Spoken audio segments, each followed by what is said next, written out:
ndakubwira wambwira umuntu umwe sibyo nkuko bivuze nakoresheje amakosa siko bimeze hanyuma kabiryozwa gafunga kuko namuze nkamutega imitego nkamukoresha amakosa wamubwira umwe sumwe ni benshi ahubwo ababasha kuyasimbuka ni bandi nukuvuga ngo nyine okay mbwira umuvuga ko uyu nguyu mbwira umurabo benshi mbwira umwe reka amakosa muri ubu buryo reka ngenda narivuga izina reka nguvuga urugero sibyo kano kanya kuko wowe ugendera ku byo wumvise utagendera ku mpande z'abaguhaye amakuru ukagendera ku magambo y'ibyo wumvishe kano kanya y'amano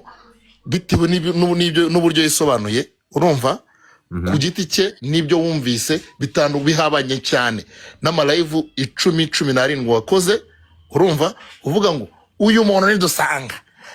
cyangwa ngwino duha amakuru ugafata amakuru y'inshuti cyangwa n'abanzi be wowe